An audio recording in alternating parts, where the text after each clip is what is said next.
Hello. Hello, आवाज़ सुन रहे हैं आप लोग? हेलो।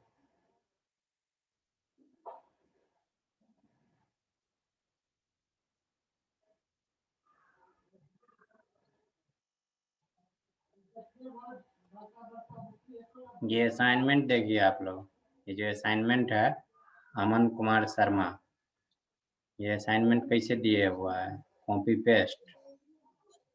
ये क्या है? ठीक है। इसी तरीक़ा से ये भी नीरज गुप्ता सेम, दोनों का सेम असाइनमेंट। ठीक है। तो इसको हम इन दोनों को हम रिटर्न कर रहे हैं।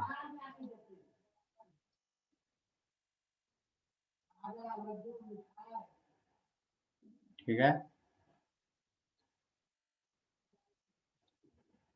इसको ऐसे नहीं देना है, कॉपी पेस्ट नहीं करना है। हाथ से लिख के जो भी है इसमें हाथ से लिख के सबमिट करना है। ठीक है।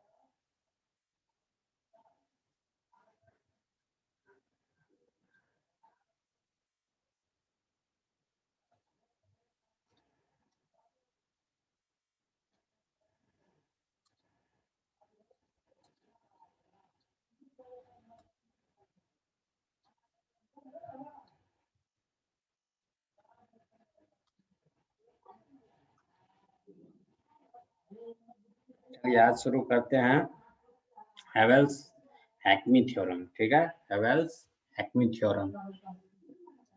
हेवेल्स हैकमी थ्योरम क्या बोलता है? सीक्वेंस बनाने के लिए थ्योरम है। ठीक है। चेक करेंगे कि सीक्वेंस सही है कि नहीं, सीक्वेंस सीरीज। ठीक है।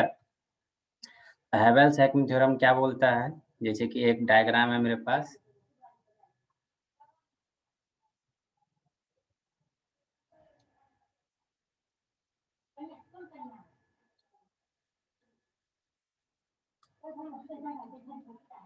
ठीक है। ये देखिए, डिग्री ऑफ ए कितना है? 1। डिग्री ऑफ बी कितना है? 4। Degree of C 3। Degree of D 2। Degree of E 2। ठीक है। हम इसको सबसे पहले इसको सीरीज में सजा लेंगे। ठीक है। सीरीज में सजाएंगे तो कितना होगा? 4 3 2 2 1। ठीक है। अब हम इसको डिग्री सीक्वेंस बनाने की कोशिश करेंगे। ठीक है। डिग्री सीक्वेंस बनाने की कोशिश करेंगे तो सबसे फर्स्ट, सबसे बड़ा जो डिग्री होगा जिसका, उसको हम रिमूव करेंगे। ठीक है। उसको रिमूव करने के बाद जो नेक्स्ट होगा, ये 4 है डिग्री, तो आगे के 4 एलिमेंट को ही लेंगे। ठीक है। 5वां रहता तो उसको नहीं लेते। इस सब जो रेस्ट बचा हुआ एलिमेंट है उसमें से एक कम कर देंगे। ठीक है। 2 1 1 0। ठीक है। क्लियर। अब ये 4 डिग्री वाला को रिमूव करेंगे, ये 4 डिग्री वाला को हटा देंगे। ठीक है। क्या बचेगा? ए बचेगा। ठीक है। यहाँ से आप बी को रिमूव कर दिए, ए इजकल टू 0 बचा है। ठीक है। बी रिमूव हो गया। सी इजकल टू कितना बच गया?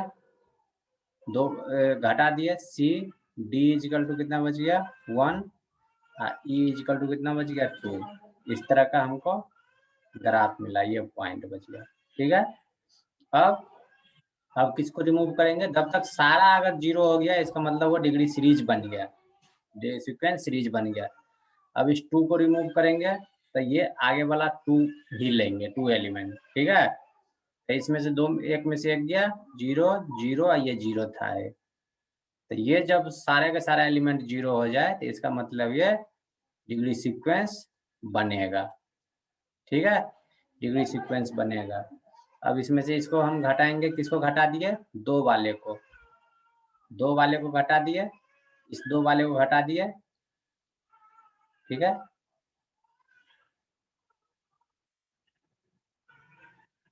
इन 2 वाले को घटा दिए तो मेरे पास ए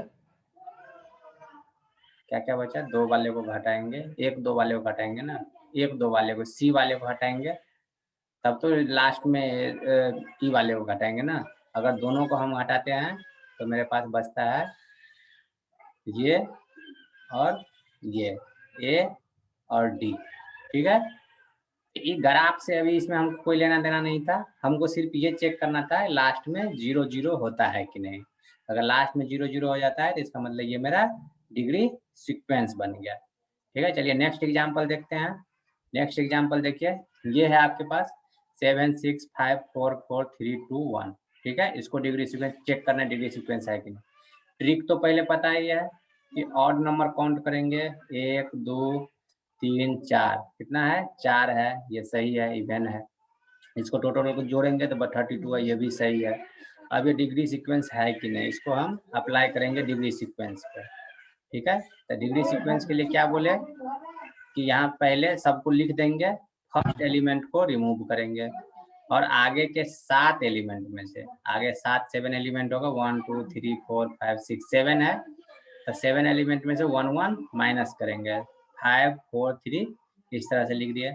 अब जो इस 5 को रिमूव करेंगे तो आगे ओनली 5 एलिमेंट को लेंगे। ठीक है, ओनली 5 एलिमेंट को लेंगे, तो इसका 3 2 इस तरह से करते करते करते करते एक एक रिमूव करते करते लास्ट में हमारा 0 0 आना चाहिए। इसके भी लास्ट में 0 0 आ गया है, तो ये प्रूव हुआ कि ये भी डिग्री सीक्वेंस बनाएगा। ठीक है, डिग्री सीक्वेंस बनाएगा। चलिए इसी तरह से एक नेक्स्ट है, नेक्स्ट देखिए, नेक्स्ट देखिए, नेक्स्ट बनाइए 6 6 6 3 3 2 2। ये तो सीरीज में है, कोई भी एलिमेंट होगा पहले उसको सीरीज में लाएंगे, सीरीज में आ गया। ट्रिक देखिए, ऑड नंबर, 2 ऑड नंबर है, 3 3 ये सही है, इवन है, 32 34 सही है, पर यह डिग्री सीक्वेंस बनेगा। हैवेल्स-हैकिंग थ्योरम लगाएंगे इस पे। चलो ये तो गलत हो गया, ये है सही। ठीक है, ये सही है। 6 6 6 लिख दिए, एक घटा है, 6 है डिग्री, तो 6 एलिमेंट पे अप्लाई होगा, 1 2 3 4 5 6, इस 2 पे अप्लाई नहीं होगा। ठीक है, इस 2 पे अप्लाई नहीं होगा।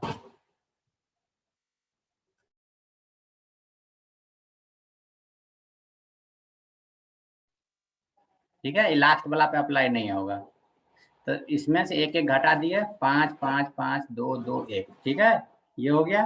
अब किसको रिमूव करेंगे, ये 2 का 2 सेम ही रह जाएगा। अब इस 2 को फिर से इसको हम सॉर्टेड ऑर्डर में लाएंगे, ये जो बच गया जितना एलिमेंट, 2 तो सब बड़ा हो गया, 1 छोटा है, तो 2 को सॉर्टेड ऑर्डर में लाएंगे। इसको सॉर्ट कर लिया हम, 5 5 5 2 2 2 और एक को इस साइड ले गए। अब हम किसको रिमूव करेंगे, फर्स्ट वाले एलिमेंट को। 5 को रिमूव करेंगे, 5 को रिमूव करने के बाद सब में से एक एक घटेगा, 5 ही एलिमेंट पे अप्लाई होगा ये। ठीक है, लास्ट वाले पे अप्लाई नहीं होगा, तो घटाते घटाते मेरे पास इतना बच गया, और ये ऑलरेडी सॉर्टेड एलिमेंट ही है। ये अगर यदि 2 रहता तब तो सॉर्ट होता, ये 1 ही है तो सॉर्टेड एलिमेंट ही है।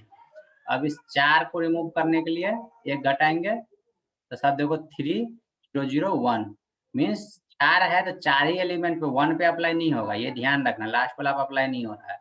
फिर इसको सॉर्ट करेंगे, फिर 1 आ जाएगा, 3 के बाद 1 इतना। अब इसको हटाएंगे, ये 3 पे अप्लाई होगा। ठीक है, ये हो जाएगा, 1 में से गया 0 -1 -1, ये 0 0 सब नहीं आया। ठीक है, ये सब 0 0 नहीं आया, इसलिए ये डिग्री सीक्वेंस नहीं बनाएगा। ठीक है, नहीं बनेगा। क्लियर, ये वैलिड नहीं हुआ, ये डिग्री सीक्वेंस नहीं बनाएगा।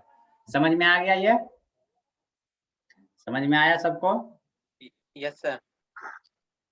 यही है डिग्री सीक्वेंस, हैवल हैकमी थ्योरम। ऊपर में अगर यदि कभी नहीं समझ में आ रहा है तो दूसरा ट्रिक या कुछ भी, तो हैवल हैकमी थ्योरम लगाओ और उसमें पता चल जाएगा कि ये डिग्री सीक्वेंस बनाएगा या नहीं बनाएगा।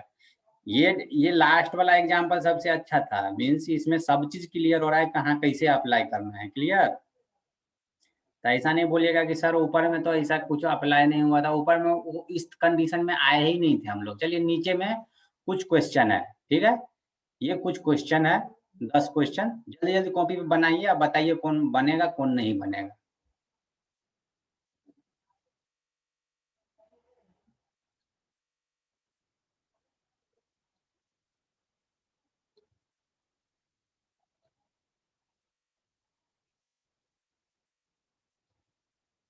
जल्दी जल्दी बताइए।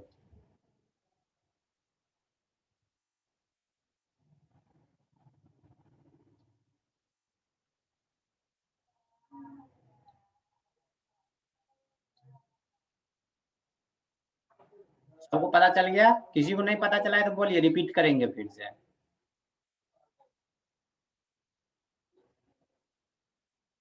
सर एक बार रिपीट कर दीजिए।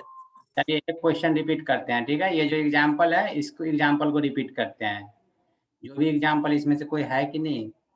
कोई नहीं है तो चलिए एक नया एग्जाम्पल है उसको हम रिपीट करते हैं, ठीक है? ये देखिए अपने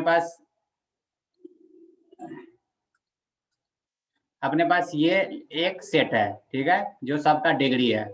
तो जो भी होगा, जैसे कि इसको हम लिखते हैं 5 4 5 3 2 3, इस तरह से लिखते हैं। अगर इसको पहले हम सीरीज में लेके आएंगे, जितना बार 5 है बराबर पहले, फिर छोटा, फिर छोटा, फिर छोटा, फिर इस तरह से लिखेंगे। अगर ये कैसे भी लिखा हुआ है इसको पहले डिक्रीजिंग ऑर्डर में सजा लेंगे, ठीक है? डिक्रीजिंग ऑर्डर में सज गया। अब क्या करेंगे, फर्स्ट वाला जो एलिमेंट होगा इसको हम रिमूव करेंगे। रिमूव करने के लिए आगे के जो 5 एलिमेंट है, आगे के जो 5 एलिमेंट है, जितना यहाँ रहेगा ना डिग्री, उतना आगे लेंगे 5 एलिमेंट। 5 एलिमेंट में से एक एक हम घटाएंगे, ठीक है? 5 एलिमेंट में से, सॉरी ये 6 था ना, हाँ 6 था, तो आगे का 5 एलिमेंट लेंगे, ठीक है? आगे के 5 एलिमेंट, रुको यार, 6 है तो आगे के हम 1 2 3 4 5 6 यहाँ तक एलिमेंट लेंगे, ठीक है? 6 एलिमेंट। तो जो इसमें से घटाएंगे, आगे वाला में से एक एक घटाएंगे, 5 में से एक गया 4, 5 में सब में से एक एक घटाएंगे अप टू कितना तक, 6 एलिमेंट तक।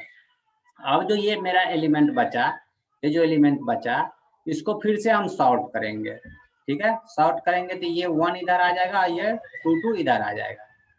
क्लियर?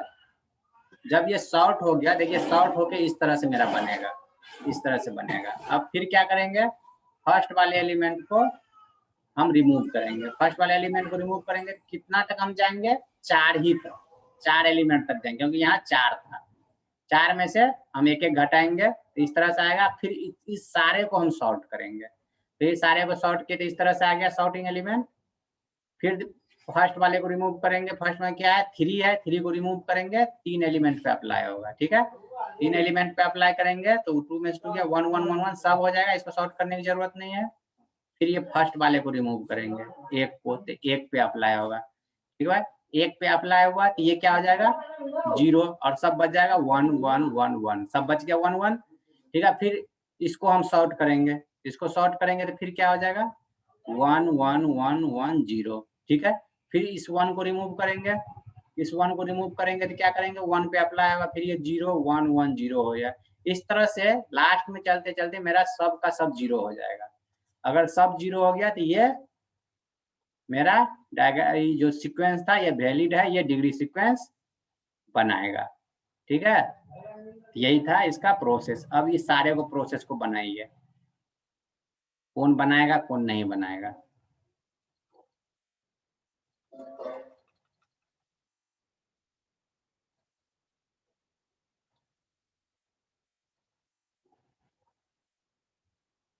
सर इसमें तो 2 का नहीं बनेगा। 2 का नहीं इसमें बनेगा, किसका किसका नहीं बनेगा बोलिए? 6664330 वाला का और 654331 ये सीक्वेंस इसमें टूट जाएगा सर, रेगुलर में मतलब लगातार में नहीं है। लगा 654331 666 सीक्वेंस टूटेगा उससे मतलब नहीं है। हम बोल रहे हैं कि इसको डिक्रीजिंग ऑर्डर में सजाना है, यस सर। डिक्रीजिंग ऑर्डर में सजाना है। देखिए यहाँ डिक्रीजिंग ऑर्डर में सजा है ना, फिर ये सारा अप्लाई कीजिए। ये कट गया है तो इससे मतलब नहीं है आपको डिक्रीजिंग वो है कि नहीं, सीक्वेंस टूट रहा है। सीक्वेंस टूटना कोई बड़ी बात नहीं है, आपको डिक्रीजिंग ऑर्डर में सजाना है फिर अप्लाई करना है। सीक्वेंस ये यहाँ भी सीक्वेंस टूट रहा है, यहाँ 5 नहीं है देखिए, ये लेकिन है तो ये तो है। ऐसा नहीं है कि आप सीक्वेंस टूट रहा है या क्या हो रहा है, आपको डिक्रीजिंग ऑर्डर में सजा के फिर ये जो थ्योरम है वो अप्लाई करना है।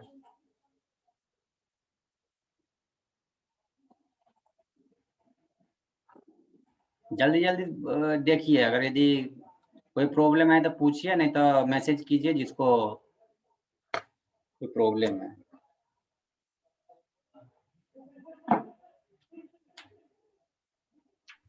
फर्स्ट वाला वैलिड है सर। हाँ फर्स्ट वाला वैलिड है, देखिए टिक लगा हुआ है आपको कहीं, ये टिक जो लगा हुआ है इसके अलावा लास्ट दो में टिक नहीं लगा हुआ है, लास्ट दोनों बनाइए और बताइए, समझ में अगर आ गया तो, समझ में आ गया तो लास्ट दो बनाइए।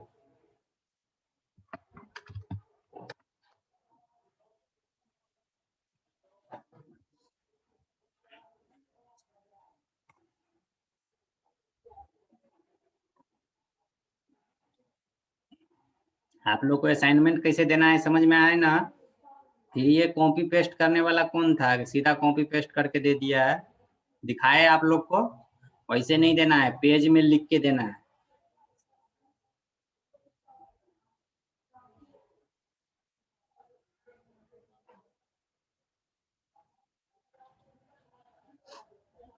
लास्ट दो का आंसर बताइए जल्दी, 9 और 10 का। दोनों वैलिड है सर। 9 वैलिड है गीतिका, 9 वैलिड है, और 10, चलिए ये बोले कि ये वैलिड है, और एक और लड़का बोला कि वैलिड है। 10 बताइए, 10।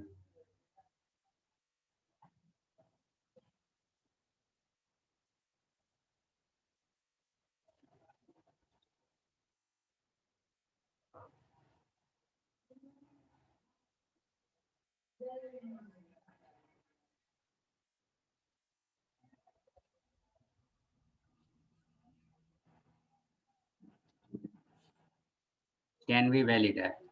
चलिए एक स्टूडेंट जवाब दिया कि 10 भी वैलिड है, तो देख लीजिए एक लड़का भी बोला था कि 10 भी वैलिड है।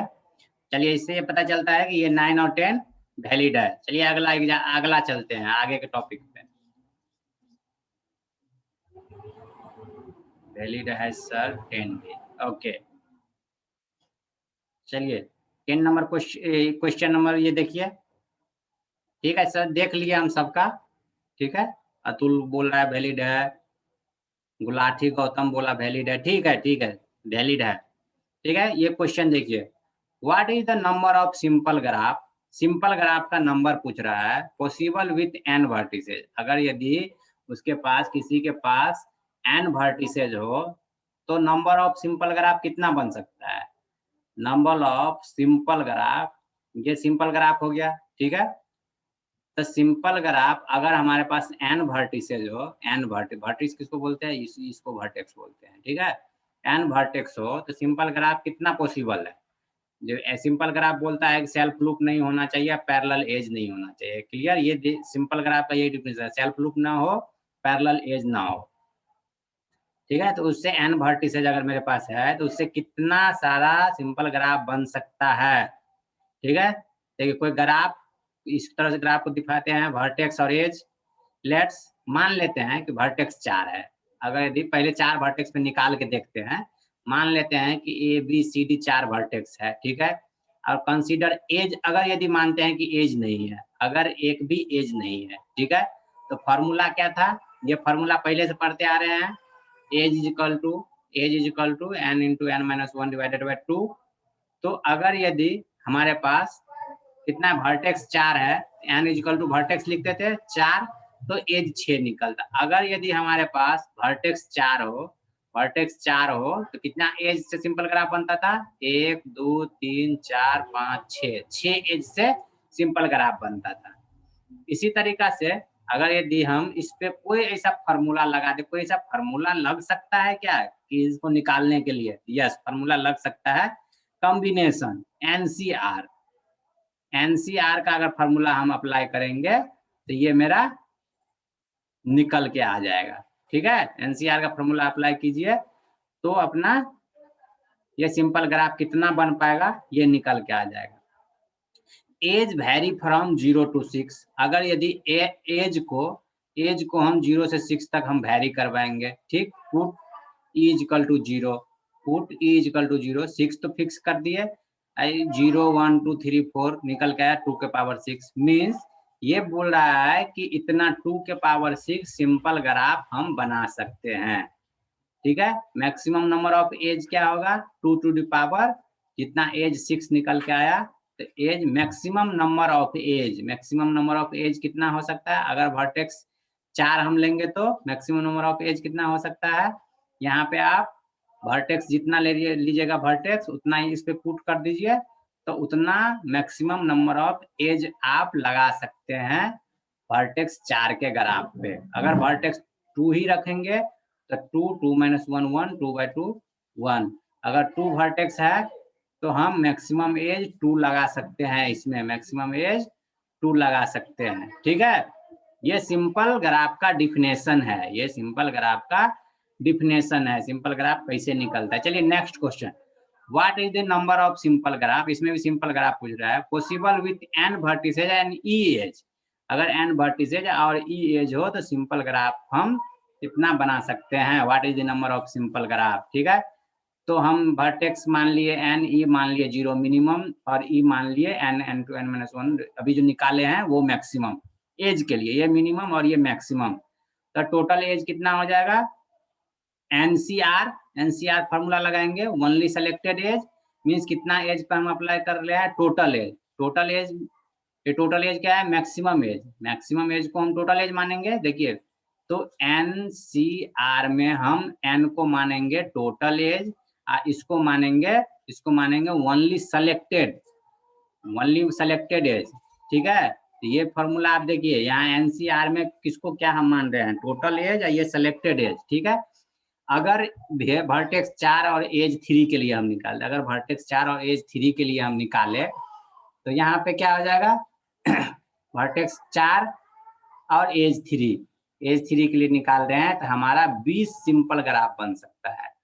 20 अगर वर्टेक्स 4 हम दे और एज जैसे एक ये ग्राफ हो गया, इसी तरीके से अगर यदि 3 एज लगा के हम वर्टेक्स 4 पे तो 20 सिंपल ग्राफ हम बना सकते हैं, 20 सिंपल ग्राफ हम बना सकते हैं।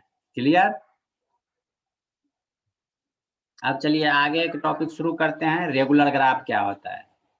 रेगुलर ग्राफ क्या होता है, एक graph in which all the vertices of equal degree, जब सारे वर्टिसेस का जैसे ये 1 2 3 और 4 4 वर्टेक्स हुआ, चारों वर्टेक्स का डिग्री सेम हो तो उसके के लिए कैसा ग्राफ बनाना पड़ेगा, रेगुलर ग्राफ बना दीजिए। तो ये इसका भी 3 है, इसका भी 3 है, इसका भी 3 है, इसका भी 3 है। ठीक है, सारे वर्टेक्स का इक्वल डिग्री हो तो उसे हम रेगुलर ग्राफ बोलेंगे। ठीक है, जैसे इसमें देखिए इसका भी 3, इसका भी 3, इसका भी 3, इसका भी 3, इसका 2 2 2 2। ठीक है, तो ये उसको बोलते हैं रेगुलर ग्राफ। ठीक है, अब होता है साइकिल ग्राफ क्या होता है। साइकिल ग्राफ क्या होता है, एक graph consist of n vertices n greater, अगर यदि किसी को साइकिल बनाना है तो क्या दो वर्टेक्स से साइकिल बन सकता है, नहीं बन सकता। इसमें आप कैसे बनाइएगा साइकिल, उसके लिए कम से कम 3 वर्टेक्स चाहिए, n greater than equal to 3। इसीलिए बोला एक graph consist of n vertices, n जो है ग्रेटर देन 3 होना चाहिए वर्टेक्स v1 से v3 तक, एंड एज जो है v1 से v2, v2 से v3 एंड vn-1 से, इस तरह से लिखा हुआ है, is called cycle graph. Means अगर यदि वर्टेक्स 1 वर्टेक्स 2 और वर्टेक्स 3 है, कम से कम 3 से साइकिल बनेगा। तो वही बोल रहा है कि एज जो हो v1 से v2, v1 से v2, v2 से v3, v3 से v4, इस तरह से एज बने। लास्ट में चल के क्या होना चाहिए, एंड पॉइंट और स्टार्टिंग पॉइंट ये दोनों सेम होना चाहिए। मीन्स ये v1 से चले तो कहीं से घूम के हम v1 पे फिर आ गए तो उसे हम बोलेंगे साइकिलिक ग्राफ। ठीक है, साइक्लिक ग्राफ या साइकिल ग्राफ भी हम उसको बोलेंगे। क्लियर। उसका एग्जांपल देखिए, मिनिमम 3 एज होना चाहिए, वो मैक्सिमम कितना भी हो सकता है। ठीक है, समझ में आ गया। आप बाय पैराटाइट ग्राफ क्या होता है। ठीक है, बाय पैराटाइट ग्राफ, चलिए इस डिफिनेशन से आपको समझ में नहीं आएगा, सिंपल से हम बता रहे हैं। इसमें देखिए इसमें क्या होता है कि 2 ग्रुप होना चाहिए। ठीक है, डिफिनेशन पढ़ेंगे, थोड़ा इसको समझ लीजिए। ठीक है, इसमें 2 ग्रुप होना चाहिए।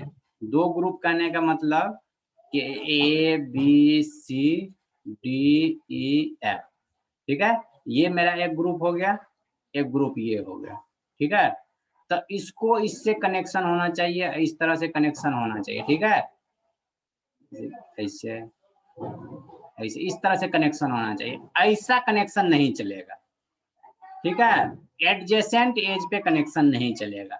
ये हो गया ग्रुप 1, ये हो गया ग्रुप 2, तो ग्रुप 1 से ग्रुप 2 का कनेक्शन होना चाहिए, ठीक है। ये जो ए और बी में कनेक्शन है ये नहीं होना चाहिए, ठीक है। ये इसको बोलते हैं बाय पैराटाइट ग्राफ, ठीक है। अब चलिए थोड़ा डिफिनेशन, ये तो समझ में आ गया एग्जांपल से, अब ये डिफिनेशन भी समझ में आएगा, ठीक है। एक graph vertex VE is called by parallel if vertex set VG can be parallel into two non-empty adjoint subset V1G, vertex 1G and vertex 2G in such a way that each edge E belongs to E graph for its one end point of vertex 1G and other end point of vertex 2G। Means अगर यदि vertex इसको V1 V2 मान रहे हैं तो एक का starting point होना चाहिए V1 से, दूसरे का दूसरा एंड पॉइंट V2 में होना चाहिए। क्या बोल रहा है कि स्टार्टिंग पॉइंट किधर गया, such it's one end point in V1G, one end point V1G vertex 1 graph में होना चाहिए and other end point in V2G। Means यहाँ से स्टार्ट कर रहे हैं तो इसमें कहीं इंड नहीं होगा, यहाँ से इंड होगा, ठीक है। V1 साइड अगर स्टार्ट होगा तो V2 में इंड होगा, और V2 में स्टार्ट होगा तो V1 में इंड होगा। तो अब वैसा ग्राफ को हम बोलेंगे bipartite graph. Clear. No adjacent edge are connected, adjacent edge मतलब कि ए से सी से ई कनेक्टेड नहीं होना चाहिए, both end point in other side, both end point in other side. इसमें तो अब कोई समझाने की जरूरत तो नहीं है, क्लियर कट सब चीज समझा दी है, कोई दिक्कत है? और सर ये एग्जाम्पल है, ये देखिए बाय पैरा, आप बोलिएगा इसको हम बाय पैराटाइट ग्राफ बोलेंगे, ठीक है, इसको हम बाय पैराटाइट ग्राफ बोलेंगे, जो कि ये एक साइड ही है, ये एक साइड ही है। हम बोलते हैं कि ये बाय पैराटाइट ग्राफ है, अब इसको आप प्रूफ कीजिए। ये क्वेश्चन है बाय पैराटाइट ग्राफ है, ये आंसर में यस बोला हुआ है, कैसे है बताइए, प्रूफ करके बताइए। तो कोई हमको प्रूफ करने के लिए बोल दे तो हम लिखते हैं ए बी, लिख दिए। देखिए ए से सी डायरेक्ट कनेक्ट नहीं है, ए से सी डायरेक्ट कनेक्ट नहीं, हम सी को यहाँ लिख देते हैं और डी को यहाँ लिख देते हैं, ठीक है। डी को यहाँ लिख दे। ए से बी कनेक्टेड है, यस। सी से डी कनेक्टेड है, सी से डी कनेक्टेड है, यस। बी से सी कनेक्टेड है, बी से सी कनेक्टेड है, यस। ए से डी कनेक्टेड है, यस। अब आप बताइए बाय पैराटाइट ग्राफ हुआ V1 V2। क्या एडजेसेंट एज कनेक्टेड है? नो। क्या एडजेसेंट एज कनेक्टेड है? नो। बाय पैराटाइट ग्राफ हुआ ना? ये प्रूफ करना था आपको कि ये बोल रहा है बाय पैराटाइट ग्राफ है, तो हम बोले यस। अगर यस है तो कैसे, तो ये प्रूफ करके दिखा दिया इससे। समझ में आ गया? चलिए कोई मैसेज, गीति का यस सर। चलिए ये समझ में आ गया ना, वही समझना ही काफी है। अब देखिए ट्रेसिंग क्या होता है। ट्रेसिंग आता है, ट्रेसिंग में बहुत सारा पॉइंट है। अब आपको आंख खोल के, कान खोल के सुनना होगा ये चीज, ठीक है, क्योंकि ये बड़ा कंफ्यूजन चीज है, आगे चल के बहुत और कंफ्यूज करेगा। ये कंफ्यूजन नहीं, आपको याद रखना बहुत जरूरी है। ए वाक क्या होता है? वाक मीन्स टहलना क्या होता है? ट्रेसिंग में ये सारा काम आएगा point. A walk is defined as a first alternating sequence of vertices and edge beginning and ending with vertices such that each edge in incident with the vertices preceding and flowing it. No edge appear more than one. ये ध्यान रखिए, no edge appear more than one। अगर ये मान लीजिए कि मेरा graph है, ये ग्राफ है, तो अगर यदि एक बार इस एज के ऊपर से चले गए तो इस एज पे फिर से नहीं आना है, ठीक है, फिर से नहीं आना है। अगर इस तरह का होता है, in a walk a vertex have even many appear, means vertex दो बार अपीयर हो सकता है पर एज दो बार अपीयर नहीं। वर्टेक्स कैसे दो बार अपीयर होगा? जैसे कि देखिए ऐसा ग्राफ हो, ऐसा ग्राफ हो, यहाँ से चले, एज एक ही बार अपीयर हो, यहाँ से चले हम, चलिए कलर थोड़ा चेंज करते हैं, यहाँ से चले, ठीक है, इधर से आए, इधर से आए, इधर को गए, ये वर्टेक्स दो बार अपीयर हो गया, क्योंकि यहाँ से आए एक बार आ गए, इधर से घूम के फिर यहाँ आ गए, ठीक है। ये जो एज है एक ही बार ट्रेवल कर रहे हैं, इधर से इधर, इधर से इधर, ये आपको वाक हो गया। क्लियर? तो इस तरह के ग्राफ को हम वाक बोलेंगे। चलिए अभी ये तो हो गया walk. Walk is equal to edge trend. Trend जैसे ये एक आपके पास ये ग्राफ है, ठीक है। आपको जो ग्राफ दिया है उसमें आपको प्रूफ करना है कि ये वाक नहीं है, ठीक है। बोल रहा है कि एज एक बार अपीयर हो, एज एक बार अपीयर हो। इसमें देखिए हम चलते हैं, इसी के हिसाब से चलते हैं। एक सेल्फ लूप है, ए से ए आए, ठीक है। और ए से बोल रहा है सी जाने के लिए, सी आए। और सी से ई आने के लिए ई आए, ई से डी आने के लिए डी आए, डी से बी आने के लिए बी आए, और बी से ए आने के लिए, ठीक है। इसमें ये नहीं बोल रहा है कि सारे एज ट्रेवल होना चाहिए, सारे एज ट्रेवल होना चाहिए, ये नहीं बोल रहा है। बोल रहा है कि ट्रेन बनाइए, एक चैन बनाइए, वो सबसे लंबा चैन हो, ठीक है। वो सबसे लंबा चैन हो तो उसे हम वाक बोलते हैं। क्लियर हो गया? ये सर यहाँ पे ये जो चेन बना ये सबसे लंबा तो नहीं लग रहा है। बताइए बताइए, इससे लंबा चैन बताइए आप। ए से सी, सी से बी, बी से ई, फिर ई से डी। आराम से ए से सी, ए से सी, सी से बी, सी से बी, बी से ई, बी से ई, ई से डी। अब रुकिए आप फिर से वो ऐसा ना हो। ए से बोले सी, सी से बोले बी, बी से बोले डी, ई सर ई, ई, फिर डी, फिर डी, बी, ई, ए। क्या आप इसमें सिर्फ एक छूट रहा है। हाँ चल, Yes, हम sir. बोले कि इसमें सबसे लंबा चैन आपको बनाना है। जो सबसे लंबा चैन बन गया तो वो आपको हो जाएगा वाक, ठीक है। जो आप निकाल के लाइए वो समझाने के, हम समझा रहे हैं ना।